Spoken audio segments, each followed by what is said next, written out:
Gold trusted gold buyers తాకట్టులో ఉన్న బంగారాన్ని విడిపించి ఈ రోజు ఉన్న మార్కెట్ ధరకే కొనబడును.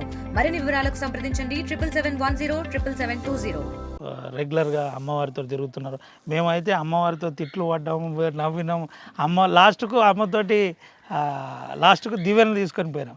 ఎట్లుంది మీరు రెగ్యులర్గా తిరుగుతున్నారు కదా, ఏంది అసలు? యాక్చువల్గా అయితే అమ్మని కదిలిస్తేనే కోపం వస్తుంది. అంటే తినేటప్పుడు కానీ లేదా పడుకున్నప్పుడు డోర్స్ కొట్టి అలా చేయడం అది న్యాయం కాదు. అంటే వాళ్ళకైనా వాళ్ళు నిద్రపోతున్నప్పుడు డిస్టర్బ్ చేస్తే వాళ్ళకి ఎంత కోపం వస్తుందో, ఆమె తిరిగి తిరిగి పోరాటం చేసి వచ్చి 1 గంట 2 గంటలు రెస్ట్ తీసుకోవాలని చెప్పి ఆమెకి ఉంటుంది కదా. 24 hours డ్రైవింగ్ చేయాలంటే అవ్వదు. సో అలా రెస్ట్ తీసుకుంటున్నప్పుడు దయచేసి నేను భక్తులకు చెప్తున్నాను, డిస్టర్బ్ చేయకండి. 1 గంట వెయిట్ చేయండి, లేదా అమ్మని అడిగి పర్మిషన్ తీసుకొని మీరు వెళ్ళండి. అంతేగాని దయచేసి అమ్మని మాత్రం ఇబ్బంది పెట్టొద్దు. సో ఇప్పుడైతే నేను అమ్మతో నడుస్తున్నాను. జీవితాంతం అమ్మకి వెనకమాలే అమ్మ బాటలోనే నడుస్తాను. నేను బీటెక్ 2nd year చదువుతున్నాను. సో నాకెందుకో అమ్మ దగ్గర ఉండిపోవాలనిపించింది.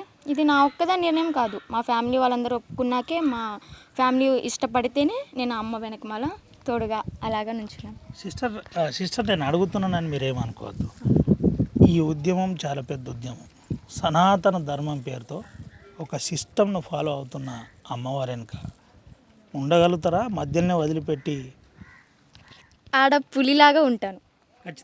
ఖచ్చితంగా ఆడ పులిలాగా ఉంటాను. ఒక విషయం చెప్పండి, డే 1 నుంచి మీరు అమ్మతో ఉంటున్నారు. మొన్నటి నుండి 3 రోజులు 4 రోజులు 5 రోజులు ఎట్లుంది అమ్మ లైన్? ఎట్లుంది మాట్లాడడం? ఎట్లుంది పూజలు? ఎట్లున్నాయి? ఇవన్నీ చూసి ఏమన్నా భయం అనిపిస్తుందా? భయపడితే ఇంత దూరం వచ్చేదాన్ని కాదేమో. భయపడలేదు. సో అది నా బాధ్యత అన్నట్టు తీసుకున్నాను, అంతే. అంటే అమ్మ 2 అవతారాలు మారి ఒక రకంగా త్యాగం చేసి, ఇంత త్యాగం బహుశా జరగకపోవచ్చు. అటువంటిది మీరైతే నిండుగా మళ్ళీ అమ్మవారి ఆ లైన్లో పోదాం అనుకుంటున్నారు. ఏంటి ఈ అంశంలో అమ్మ ఏమన్నా మీతో డిస్కషన్ చేసిందా? డిస్కషన్ అంటే నేనే అమ్మని అడిగాను. అంటే కొంతమంది ద్వారా అమ్మ నెంబర్ నా దగ్గరికి వచ్చింది. సో నెంబర్ తీసుకుని అంటే నేను ఈ జనరేషన్లో కొన్ని చూశాను కాబట్టి అమ్మని పర్మిషన్ అడిగి, అమ్మ మీతో ఇలా వద్దాం అనుకుంటున్నాను, నాకు అలా మీలాగా పోరాడాలి అనిపిస్తుంది, నేను మా ఫ్యామిలీని అడిగి వచ్చేస్తాను, తీసుకెళ్తారా అంటే, బంగారంలా రా తల్లి, నేను నీకు తోడుగా ఉంటాను, నీకేం కాకుండా నేను చూసుకుంటాను, నీ బాధ్యత మొత్తం నాది, నువ్వు వస్తానంటే అన్నారు.